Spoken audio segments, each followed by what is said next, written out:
Hello and welcome to this week's episode of the And Both podcast. My guest today is Laura Danger, licensed educator, domestic equity expert, and author of No More Mediocre. You might know her from TikTok or Instagram. Her handle on Instagram is That Darn Chat, where she's the person who gave us the terms weaponized incompetence and the nag paradox. She's also a parent, a partner, a Chicagoan, and the founder of a garden club in her neighborhood that has quietly become a full-blown care network. But we'll get into the garden club in the episode. In this conversation, we talk about the Truman Show moment that opened everything up for her, getting laid off 5 days into her maternity leave, then opening a birthday card that said, best mom, best wife, and thinking, but what about me as a person? We talk about the nag paradox, why the loop never breaks, and why doing it yourself to avoid the fight only makes the whole thing worse. We're talking about sitcom syndrome and what happens when couples comedy normalizes what is actually a really dark dynamic behind closed doors, and what it looks like to build a life where the care work is finally counted. Here's Laura. Welcome to And Both, a podcast about what it really looks like to put yourself on the list while raising kids and doing all the other things life asks of you. I'm your host, Ashley Blackington, and on this show, you'll hear conversations with moms who are figuring it out in their own ways, plus a few solo episodes from me from time to time. It's not about having all the answers. It's about sharing stories, learning from each other, and knowing we don't have to choose between either or when we're living in the middle of and both. Let's get into today's episode. Hello, and welcome to another episode of the And Both podcast. I am here today with Laura Danger. Laura, welcome. Hello. So excited to be here. I'm really excited to be here, always, because I love these conversations, but this one specifically because I have to say your book is one of the ones that I've read. I've read a lot of books that talk about like the mental load and things like that, but this is one where I felt like the person who was talking to me through the book was like, no, I get it. Like, we can't just set up the world in ideals, and I'm not going to like lay this all out for you in ideals. Preview of coming attractions. But before we get in, will you tell people what you would like them to know about you? And I open this up because sometimes people are like, I am a this, I do this. And so tell people what you'd like them to know, please. Yeah, absolutely. I really love that because like what the mini blurb is always like, hi, I'm Laura Danger. I'm a licensed educator, domestic equity expert. You might know me maybe on TikTok or Instagram for talking about the terms weaponized incompetence and or the nag paradox, but also, and I am a parent, I'm a partner, I'm a Chicagoan, I'm a gardener, I'm a community member. Yeah, we'll talk about the book, but so I wrote this book, No More Mediocre. That means I'm also an author. And in the book, I talk about things like the mental load and weaponized incompetence and that community piece. I talk about my gardening group, which is like life-changing, life-giving, and sort of the big picture of care work. So that's me. Yeah. Lots of things going in lots of directions all the time, right? Like, yes. And that's what care is all about. It's with us in literally everything that we do. Yeah, I think about like, you remember the experiment that you did in school where you had all the cups and you lined them up and then they put the rainbow food coloring in and then you have the straw and it makes the rainbows? I mean, I barely remember it, but I do. It was a recent experiment at the kids' school. Got it. And that's why it's nice and fresh. But I always think about it that way. It's like all of these different pieces, right? Like you've got your yellow, your red, and your blue of these like who exactly we are. And then everything kind of blurs together. And if it's done in a way that doesn't drown out one, you have this beautiful rainbow. It is beautiful. Yes. Otherwise, there's a puddle on the floor. Yeah, it can get a little muddy there, but that's okay. That's life, right? Yeah. So you write about how this all started. And I think it's really important because there's so many people that I have spoken to, like in a face-to-face conversation, but also on this show where, you know, things are kind of going along. And then all of a sudden it's like the, I can't think of the name of the movie, but the Jim Carrey one, you know, when he realizes that he is in the movie. Truman? Yes. Yeah. The Truman Show. Yeah. Where he like is like, wait a minute, like no matter what I do, I have to like do this same thing over and over again. Yes. So what was your Truman Show moment? Oh man, you're so right. It feels like everybody that I talk to has this moment. And for me, I think it really is similar to a lot of people, especially of my same age, maybe. But I became a parent in 2016, became a parent again in 2019. And I was working a full-time job as a teacher, and my husband had a full-time job. And I was laid off like 5 days before I gave birth, or like 5 days into my maternity leave with my second. And it really like pulled the rug out from underneath me.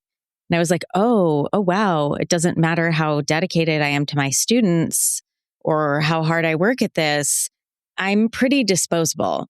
And it really like clicked for me. And then going into the fall of 2019, I've got this baby and now I'm a parent of two. I'm starting this new job at a new school and things are really, really stressful. And I got this birthday card. I'm early 30s. I get this birthday card and it's like, oh, you're the best mom, best wife. I love you so much. I'm like, what about me? But am I cool? Do you guys like me as a person? I'm not just these things. And I realized like to everyone, I'm the teacher, I'm the mother, I'm the partner, and I'm just giving myself so much to these roles. And it felt kind of suffocating. It felt disorienting that I had chosen these things and I loved these things, and yet they were too much. And then we all know what happened a couple of months later with 2020. Our entire lives got turned upside down. And so it just was like this series of these Truman Show moments of like, oh, here's my job. Here's my partnership. Here's motherhood. And that common thread is the care work and this domestic and emotional labor and cognitive labor, all of it being rendered invisible, all of it being piled on predominantly women, people of color, marginalized people. And in 2020, a lot of my students' families are essential workers. And I was in their homes essentially through Zoom, and it just like all collapsed. It was just it was that moment of clarity where I was like, oh, wow, I feel like I was bamboozled. I really thought that I could change things, or just like I could work really hard and this would get better. And it didn't. And so I really had to figure out from there, this isn't the life I want. I thought I wanted it. I don't want it. And now I have to figure out what I do want. And I really have to opt in. So that's kind of like the intro into my book, but also, that's the true life story that really inspired the work that I have been doing for the last several years. Yeah, I think there's just so many people out there that can identify with this notion of like, okay, I especially in we'll call the elder millennial generation. I don't even know what the dates are on those, but like people who now have kids that are between the ages of like kindergarten and elementary school, like later elementary school, who are like, all I had to do was get to this next thing and then, right? It's like tomorrow will be an easier day or whatever. And it's like yesterday was easier. It just gets harder. It gets harder in different directions. And also this notion of, and especially for me in the pandemic, was I am exhausted and it looks like nothing happened all day. Yeah. So it's like, not even necessarily like do I need to be here in the existential sense, but do I even need to physically be here other than to like feed, wash, and like, I don't know, make sure someone doesn't play with the sharp things. Yeah. Oh, yeah. I got on TikTok in 2020 and I started, I really, I've got this big platform on all over the internet now. I have this content ecosystem, as they say in the industry. But, it started out in 2020 where not that many people were on TikTok. There was this relative anonymity, and I would talk about things that mattered to me. And the people who were on Instagram were not there.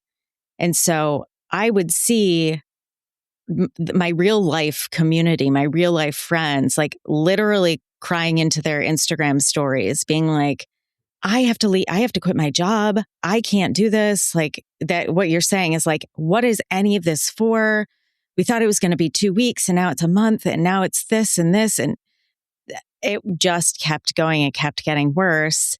And as we know now, like millions of women left the workforce. Mm-hmm. And like per month, hundreds of thousands of people were leaving the workforce, caregivers because of domestic labor, because of inflexible work, because people were sick or vulnerable. And I was seeing on my Instagram feed and in my personal life that. And then on TikTok, I was being fed hashtag couples comedy. Har, har, har. Isn't it so funny that dad gets to rest when he's sick and mom with COVID has to take care of all the kids? And I was like in flames. I was like, I feel like I can't survive this. And you think it's funny? Yeah. I just like flipped out. I love this whole like the TikTok explosion that came out of COVID. Like I will say I am incredibly late to TikTok, and I don't know that that's a bad thing. No, because it's not. I feel like I really did miss the heyday of it when it was like, I can actually find these people that I would like to see and things like that. I have a really hard time on TikTok deciphering between whether or not something is real or parody. And sometimes you get really far down the line and you're like, oh no, this is real. Yes. And I think that for me, like, I think seeing that stuff where people are like, let's all hide, dad hides in the bathroom on his phone, or all of this other stuff that is, it's so common that it's like crappy comedy. Like people are just like, okay, let's come up with some new shtick. But to see all of that stuff and then realize that people were serious about it, I was like, I cannot take in this information. And I think that's part of why I shied away from TikTok for a long time. Yes. And it is interesting because our algorithms are good in some ways, and sometimes they can't pick up on the satire either. Mm-hmm. Because satire is supposed to be funny and you're supposed to be able to know if it's real or not. And, I find even on threads, like sometimes the rage bait gets mixed in with all of this, and it is really hard to tell what's what. And in my book, I talk about that. I call it sitcom syndrome. Yeah. Like the ways that sort of content sort of works into our psyches, and we start to downplay, if anything like that, if any of the discomfort or the disconnection works its way into our own lives, because we see it so often as this air quote satire, it sort of gives this air that it's okay or that it's lighthearted. And actually, in a lot of circumstances, in real life, that version of real life where dad is avoiding, hiding out, it's not always dad, but when a partner is avoiding and not taking responsibility or blowing up when you call them out on it, it can actually be an abusive or toxic situation. So it really is this messy cultural thing that really downplays the darkness that happens behind doors in a lot of households. Yeah, and when people see so much of it out there, like where is the line? If you see this whole spectrum of things, it's no longer like there is no line in the sand. It's kind of a DMZ, if you will, and then we just whatever end you end up on. Like, are you fully North Korea, or do you kind of walk it back a little bit? And you don't know because that it's a valley right now. Right, absolutely. And it gives a lot of people an excuse to say like, oh man, it's not that big of a deal. Like, chill out. God, why are you overreacting about this? Like, and so yeah, it can be a really dangerous, slippery slope when you see it on your screen and you can't tell, is this satire? Is it fake? Is it a whole family account where they do this performance. It's really messy online sometimes, and it can become very confusing. Yeah. Yeah. And I mean, I think that that's one of the things where it's really impressive to be able to be in that space and not get pulled in all those different directions, right? Because it is, sometimes the bridge is not that wide. And so how do you run right up the middle by keeping the messaging true and putting it out there and showing up in a way where other people can find you and can find what you're saying and then have people identify. And I think like the content ecosystem that you've built is really a testament to like putting blinders on when it comes to all of that garbage and being like, no, you can stay over there. Like, Yeah. Yeah, I appreciate that. It is tough. And I think I've moved toward more written content. I love podcasts like this because we can dive into these topics because it can be tough to boil down. And honestly, being angry about it is the greatest motivator. And what makes this work very sustainable is just going, is that like, are you kidding me? Like, oh my God. And then I have to make a video about it. So it can be very energizing to just be like, I can't handle this. And I know other people feel the same. So it can feel really energizing to talk about it and get it out and connect over it. Mm-hmm. And I think too, like when I talk to people on the show and say like, what is the thing that fills your bucket? So it varies, right? Because every person is an individual. There are a lot of people are like doing the thing that I do for a living. And especially, I mean, I only talk to moms. I've met with one dad on here, but there's so many people who shy away from saying the work that I do fulfills me. And it also is like the thing that takes my time away from, the other things that I want to do. But I think it's really interesting that we still say like, it's okay for your job or it's okay for like your career or whatever it is to be the thing that really like drives the creativity and drives the motivation, especially when you're like, listen, let's stitch this video together and deconstruct all the ways in which this is problematic. And I'm like, I am here for them all day long. Yeah. Oh, yeah. No, I think anybody who spends a lot of time on a topic, it is tricky when your entire life is at work. And for a long time, I was coaching and I still run workshops and things like that. I have the honor of collaborating with people like Eve Rodsky, who wrote Fair Play Method, who developed this method of domestic equity or dividing domestic tasks. But one of the biggest things that I hear is, how do I separate my anger or frustration with patriarchy or the bigger structural issues, the lack of care infrastructure, which really matters? How do I separate my anger and frustration with that, sometimes it's a doctor or whoever it is who's right in front of my face, or the everyday little tasks that build up? How do I separate these things out? And sometimes, honestly, my advice is to log off, because sometimes it can be really overwhelming to be reading about, researching, really spending time diving into and deconstructing, figuring things out, and then also living it at the same time. It can be a lot. Yeah. Makes a lot of opportunity. It's like the wrong person asked you something in Home Depot and you're like, listen, let me tell you about the patriarchy. And they're like, lady, I don't know you. I just wanted to help you if you were looking for something. And you're like, let me tell you. And then all of a sudden you're on the wrong side of TikTok. You are the subject. Yes, absolutely. Oh my gosh, I love it. So when you talk about in the book, because there is the influence of people like Eve Rodsky, when you're talking about equity and sort of calling things out for what they are, one of the things that you talk a lot about throughout the different areas, the nag paradox and splitting things and all of that, is like the idea that most of these conversations aren't fun.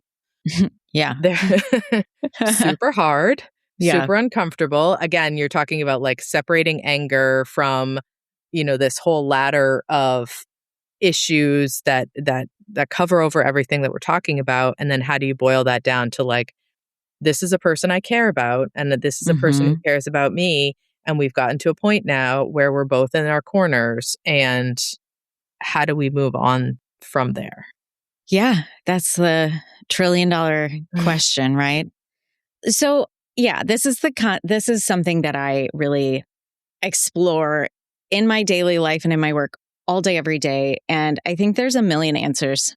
When I tell my story, my personal story, I always include the thing about work, because I think, a lot of us experience this thing, especially people who would identify with mother. A lot is put on mothers. And so we end up getting piled on, or we take on a bunch. And there's this like internal voice that tells you, oh, you're not doing enough. You're not doing enough. All of it's on you. And there's research. Researcher Leah Ruppiner, she just wrote this book, Drained. She and her research partners have all of this evidence that when the world looks at women compared to men, they are judged differently. If a woman is seen as messy, she's seen as messier, and it's a moral failing. Like, she's judged as a person for how good she is. It's not just the internal voice. It really, it comes from society. So we're faced with all of this. And, I experienced that, but also it was the work thing. It was the broader social structures, the failures of our systems to give us sick days, to provide us childcare, elder care, disability, anything structural, and the inhumane nature of so much of our structures. That is really big to me. And so I think there is this interpersonal piece of like, we all need to learn how to express our own feelings, how to pay attention to our nervous systems, to take ownership and accountability, to problem solve, to manage conflict. That's very, very important on an interpersonal scale. And there is this culture of dominance, of competition, this black or white, this versus stance, where it's that patriarchal thing where if you have something and I have something, we are in competition for it. Everything feels like an attack. Everything feels like scarcity. Like, if you get what you need, I'm not going to get what I need. And some people come to the interpersonal piece first. Some people come to it all at once. And so I think it's important to meet people where they are. And I've noticed in doing this work, like for me, work was what did it for me, where I was like, oh, I'm completely disposable. That was mind altering to me, because I've had a job and been able to pay my bills since I was 14. I come from financial stability. And so when that was lost, it shook me to my core. And I've noticed actually that for a lot of men who are taught to tie their identity to work, it's that same thing that happens when they are laid off, when they become disabled and cannot work, when their industry is taken over by AI, whatever it is, that is the destabilizing thing where they go, oh, shoot, care actually matters a ton. And my job actually is not as safe. And these structures may not actually take care of me the way that I thought they would. I can't just like work myself out of this. All of that to say, I think that we need to come at this topic from every single angle. And I know you know this because you think big picture and can put all of the pieces together. But yeah, having these conversations can be as intimate as and as challenging as, hey, I want to figure out how we can fight better. Like, we keep having these arguments. I don't want to do it. You don't want to do it. Let's look up together how we can like structure this better so this isn't so painful. Yeah. Or there's, hey, dude, let's read this book about like white supremacy in American culture, and let's click the pieces together about disability in America. Like it could be all of those things or any of those things. Yeah. Hey, it's Ashley. When I started my business, my first business, it felt like I had two options: figure it out on my own or pay a high ticket price for a coach, and there was nothing in between. I was a beginner trying to make smart decisions without burning myself out or my savings, so I built what I wish had existed. This course is 6 clear, practical modules that take you from first decisions to launch and beyond. No fluff, just guidance, structure, and support. And no how bad do you want it, or we all have the same 24 hours in the day guilt trips. I created it to help women build lives and businesses on their own terms, not just to sell a course. Listeners can take 20% off with the code NURTURED20. For more information, go to andbothpodcast.com.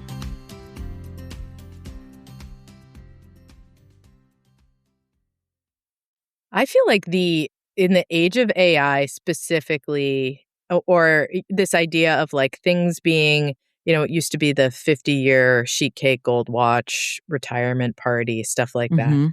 I feel like, and everyone jokes about the midlife crisis, you buy the convertible and like all of this stuff. But I feel like these career rug pulls that are happening right now are the new midlife crisis for men.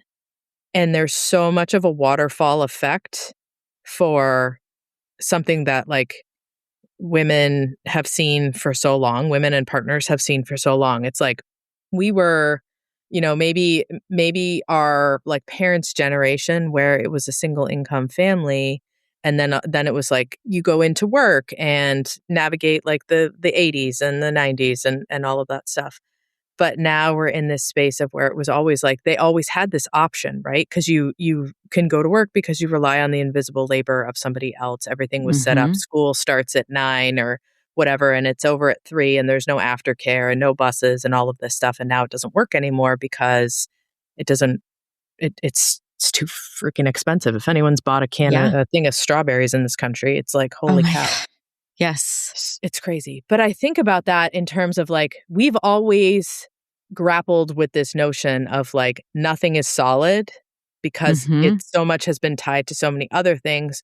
Whereas on the traditionally male side, here is your checklist. You go to school, you get this job, you find a partner, you buy a house, you have kids, you have this career, you grow, you invest, you blah, blah, blah. And now like that's all sideways. And not only is it having this conversation about equity at home, but you're having this conversation about like, I know exactly how you feel because like this is my maternity leave feeling. Yes. And how do we work on this together? Because the world's only designed for one of us to be like that. Yes. And that's what's been happening for years and years. Yeah, that is, you make a very interesting point. There was recently, it's Equimundo does these State of the World's Fathers report.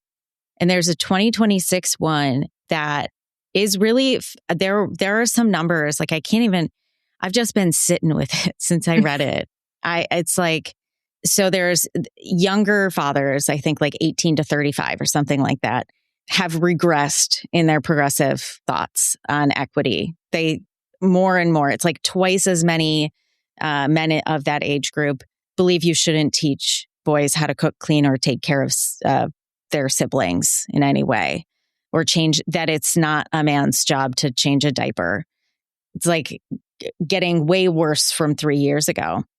At the same time, there is like, it's like Gen X and some older millennials are saying, and actually older men are saying, we really want to participate in this care, this child care, the work at home. We find it very valuable and think it's important to participate in, but are being punished at work. They are getting bonuses and pay increases because their 65 and up bosses are seeing, oh, you're a dad now, you're providing for a family. So they get a pay bump. And the second they actually do the care, that's when they're, oh, you're not committed. You're going to get passed up the same way that women are for taking their maternity leaves or for even being of the potential age to maybe have a kid. Like they're seeing that punishment. It's really dark. It's really dark. That's like, you Yeah. don't want to tuck that like under your pillow at night. Like, geez, take that paper and put it Right. like, oh, it's really scary because I think that there's this pocket between I have never changed a diaper. I'm not going to change a diaper. Then like I watched my mom do all of this and I watched my dad not or do this or whatever. There's all this sort of like next evolution of parent and partner. And then there's this utopia kind of design. And there are some people who are in it and some people who are not. And then you layer on the social media piece where it's like, if you do, then there's a joke. If you don't, there's a joke. Yes. How do we do this right? Because everyone, no matter how old you are, wants to do the right thing. We're just losing track of who determines what's right and not right and who has the loudest voice, that we use that checklist. And then there's a swing back of this crazy political situation that we're in where like that voice is now rising to the top. And it's like we had this Eden moment where people were like, let us have this conversation. Let us like have both people on the permission slip. Let us put dad first as the person to call from school. And I'm like, we just need to hold on and support that and talk about it because we have so much language right now and we have so much spotlight. And if we can just hold on to that and build it up and support it, I think that we can actually get to a place where we want to go and where I also think that men and fathers and partners, they want to be. Yes. That's really the part. Like I said, like reading this recent report from Aquamundo has kind of haunted me for many reasons, for the backslide, for these ideas that are tough to think about. We have kids who are growing up into this, and the world where, the world where so many of our children were born into is 100% different than what we thought it would be. Things are so different. And I know, at least for me, I grapple with like, I don't know what kind of life they're going to have. I don't know the conversations they're having in school. I worry about the gender dynamics and the sexism and the violence and the things that these kids are seeing online. I worry about all that.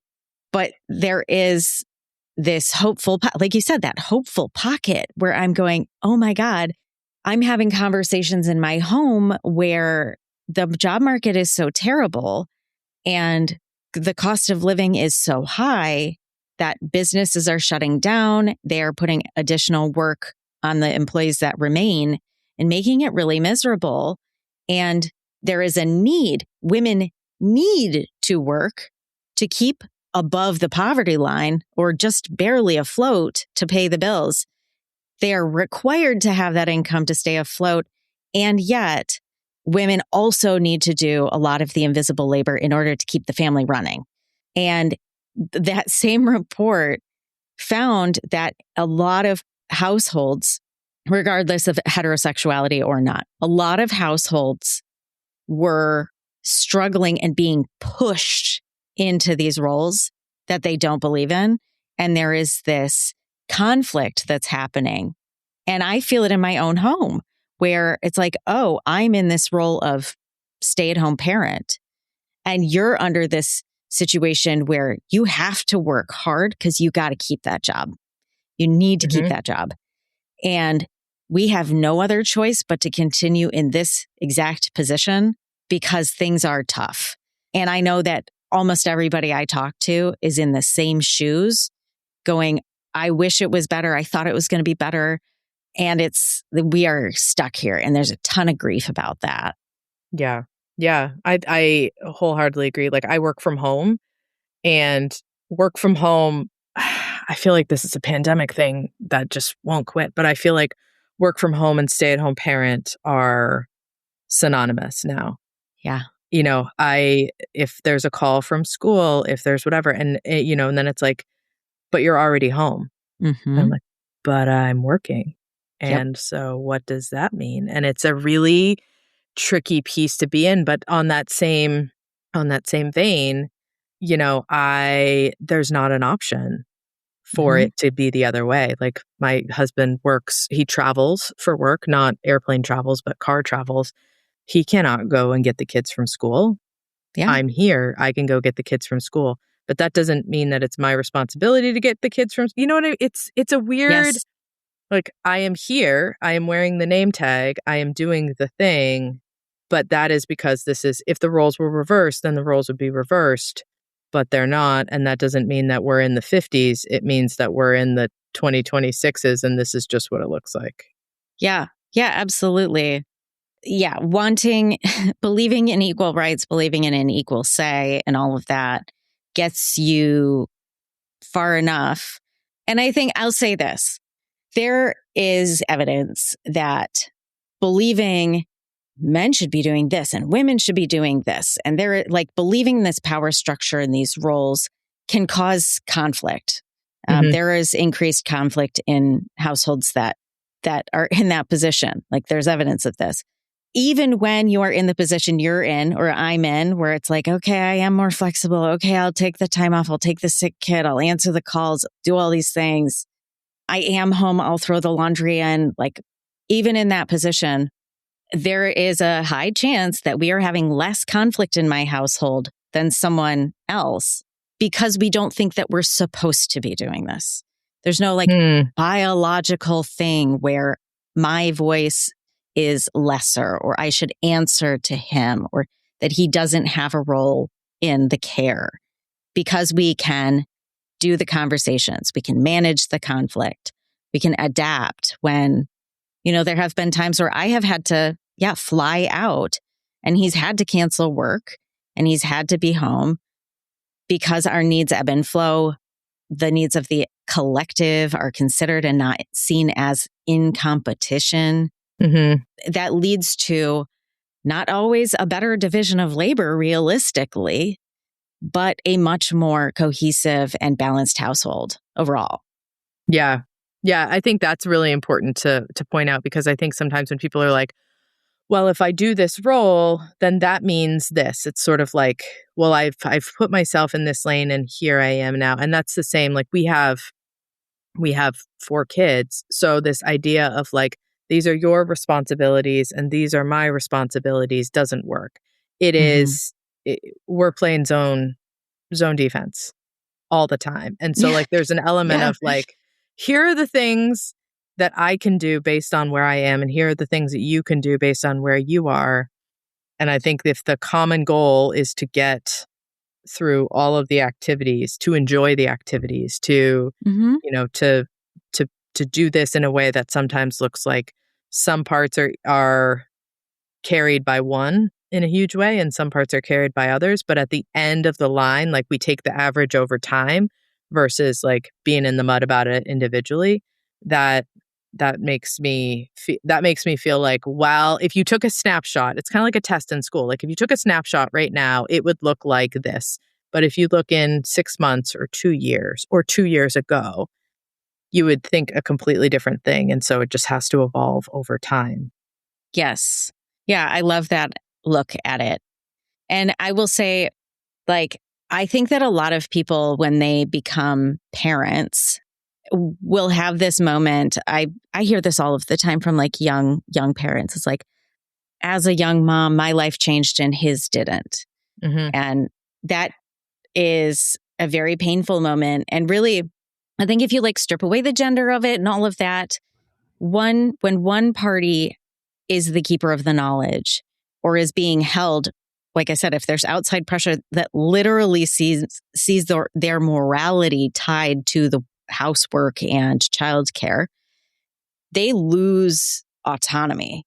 And it's really scary. I remember being like, I can't die because I have knowledge that nobody else has. I know the schedule. I cannot stay an hour late at work because the house won't run. My kids won't be picked up from school. I am so essential to the working of this household that I don't have the same freedom or ability to have my needs met. I don't have the same flexibility. And this mirrors so many other people's experiences. And when there is a shift of, okay, we are both aware of the needs of the family. We are both informed enough of our family's needs, values, that we can make informed decisions. They may not always be the same. It may not always look the same. However, we have clarity on the needs. We have the clarity on the preferences. We have clarity on all of this. Anyone can jump in. There's enough information. We are cared for enough. We are paying attention enough that things will be okay. That's the safety and security piece. And that's really empowering. Mm-hmm. Yeah. Yeah. I think like what you're speaking to is something I think about as like the linchpin exhaustion.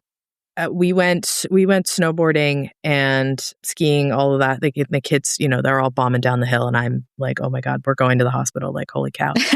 And I was thinking as I'm going down, like, I cannot be as free as I used to be in that moment, because if I get hurt, no one has a ride anywhere. Mm-hmm.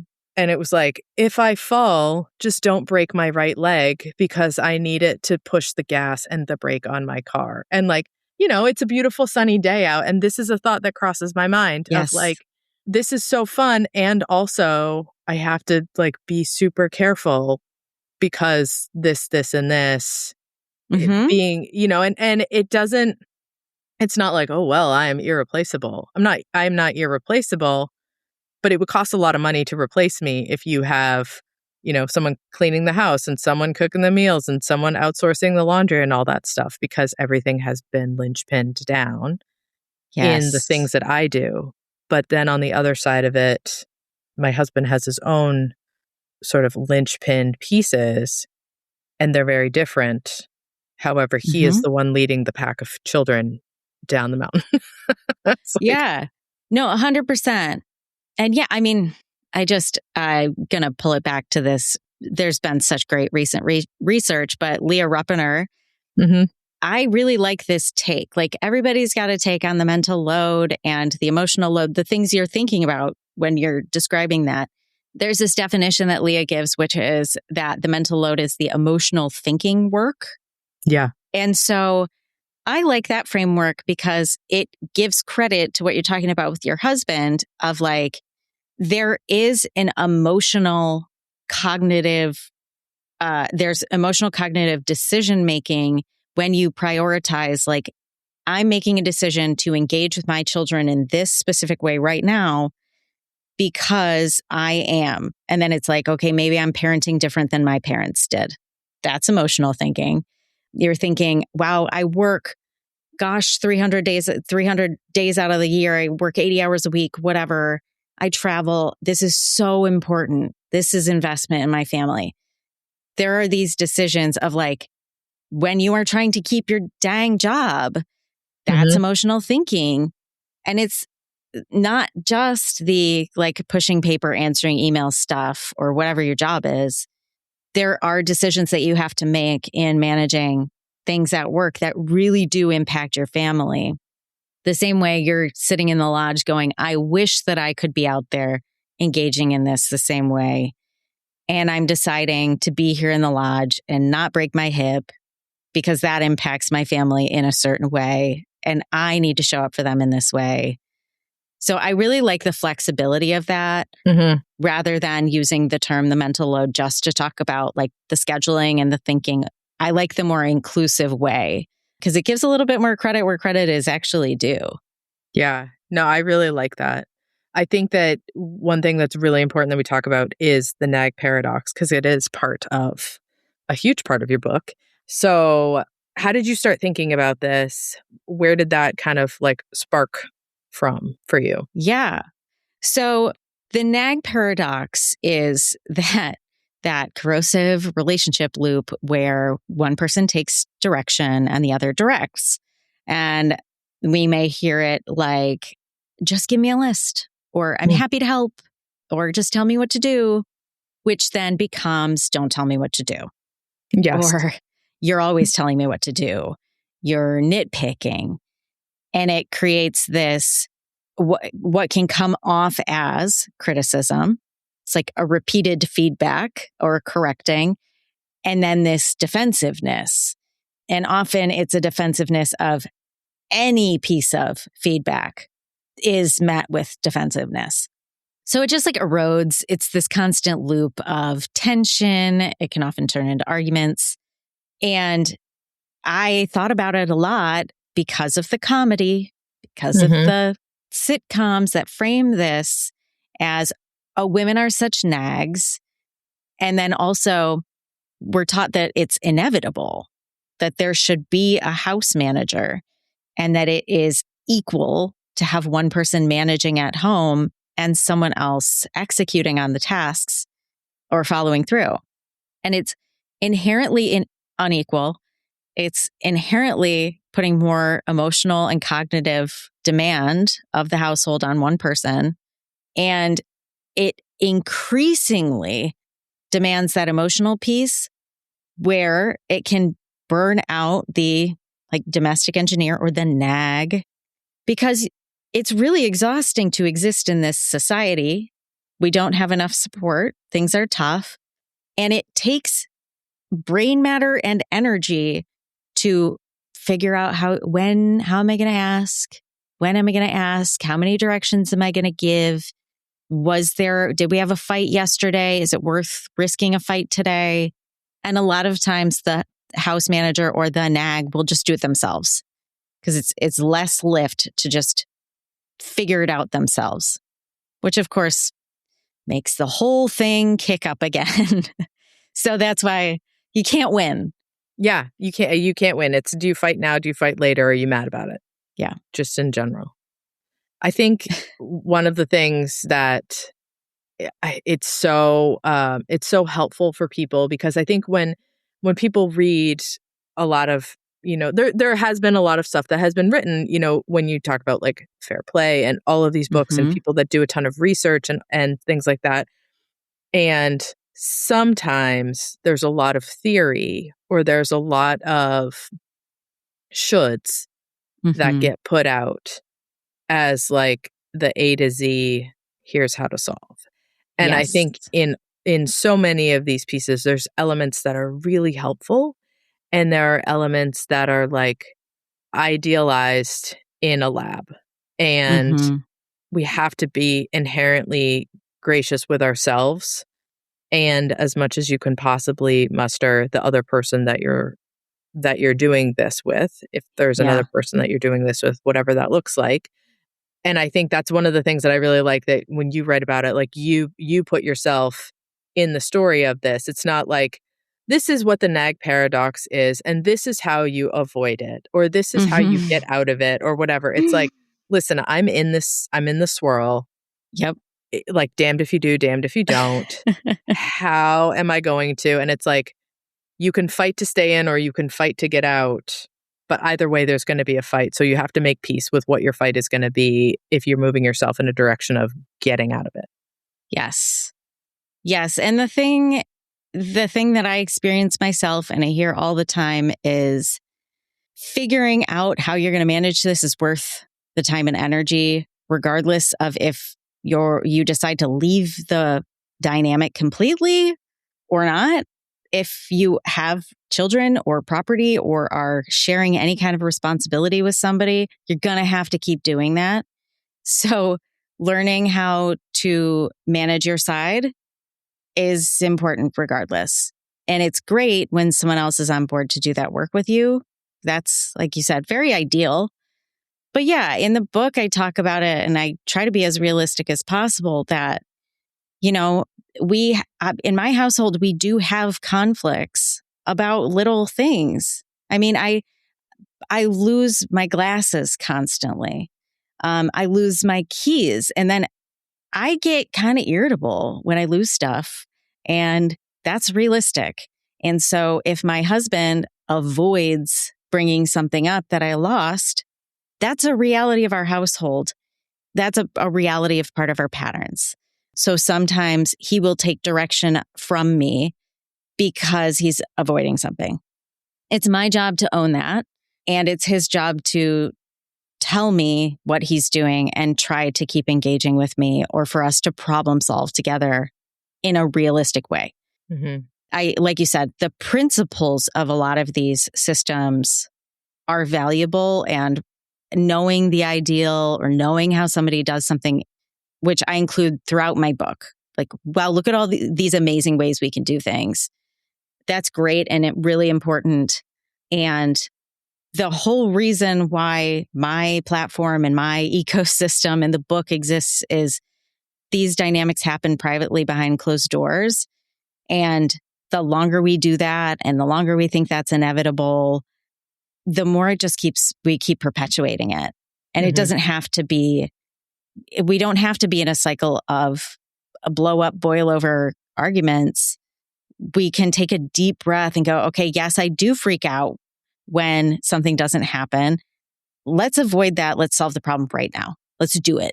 Yeah. There are alternatives. And that involves a level of communication and a level of openness that is really hard to get to if you are stuck in that swirl of like, we're supposed to be doing this together, but I feel like we're fighting to go in separate directions, although allegedly we're going in the same direction. Yep. Yes, check. Oh, gosh.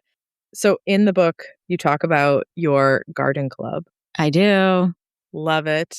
You know, I really think that one of the best things to come out of COVID is this idea of like, sometimes you just gotta like touch dirt and like grass and people and like throw your phone in the back of the couch and like carry on with the day. So, and for you, garden club is a big part of that. Yes. My garden club is not just a garden club. My garden club is fabulous. It's like known in Chicago as like, it has grown massively over the last couple of years. We just had our big plant sale. It's like it's a giveaway, a plant giveaway, and you can donate. And people also you can grow like 50 cucumbers and then trade them for all the other things. Amazing. So it's a swap. We have a massive seed library.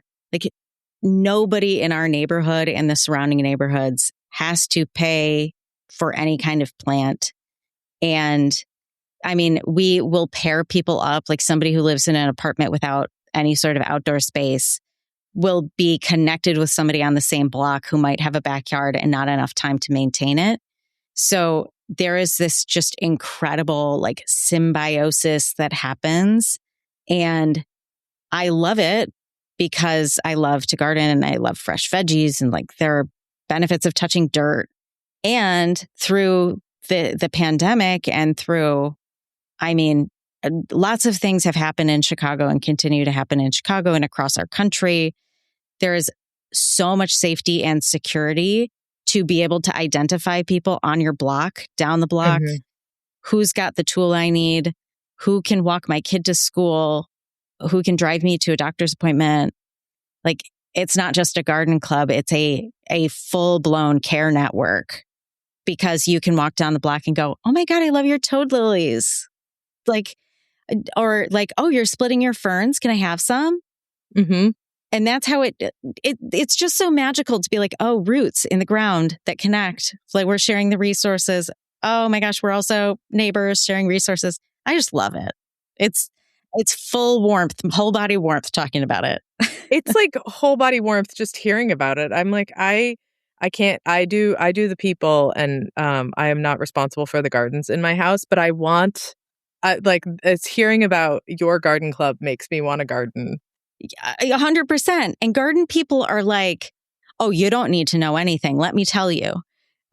I will come over and plant your garden with you. That's what's even more great about garden people, is they just want you to have stuff in your yard. And it's also too, I mean, I think like pulling all of this stuff together is like, you can go all the way around the world with your, your computer in your hand, and you can see some of the best parts and some of the worst parts of humans, and you can hear things and be like, oh my God, how did we get here? And then you go outside of that and you see people and you connect with them face to face and you talk about things and, you hear about someone whose parent needs help or someone who just had this thing happen, or you've got people who are splitting plants and you can watch these gardens grow. And it's like, that's that bubble of magic to hold on to in the middle of everything. But it's real and it's face to face. Yes. I think that's just so important for you as like a grown up in this mix, but also like for kids to be able to see community and what community looks like, or what it can look like. Mm-hmm. I feel like the longer you think about it, the more beautiful it is. Like when you plant a plant, then it grows, and then you can split it and you can give it to a neighbor. And your kids, like you said, your kids can watch these relationships and other things bloom. Oh, so poetic. Oh, so cheesy. I love it. It's so sweet. It's so sweet. It is. It really is. Yeah. Oh, yeah. I love it. Yeah. And that, I mean, especially too, like Chicago is not known for, 12 months out of the year of sunshine and stuff like that. So you got to make the most of it too. There's another layer of that. We cram it in. Bloom, grow. We've got this. Yeah. Oh my gosh. I love it. Well, if people have not followed you, where can they find you? Where can they get a copy of your book? Where can they hear more? Because I think that it's so important to, yes, have the language out there. And yes, we can talk about all of these different things, like sort of on a structural level and stuff like that. But to be able to hear someone's story as it intersects with all of these things that we're talking about, I think that is a really magical part that you have woven into your book. So I would highly recommend. I have the bottom of books that I read that I like. I dog ear the bottom corners of it. Don't tell a librarian. And this one there's a lot of corners just because I think there's so many great little nuggets in there. So tell everyone where they can find you and your book, please. You can find me online. Mostly I'm active on Instagram, and my handle is That Darn Chat, all one word, or you can just search Laura Danger. But I'm also on Substack, and you can find my book anywhere.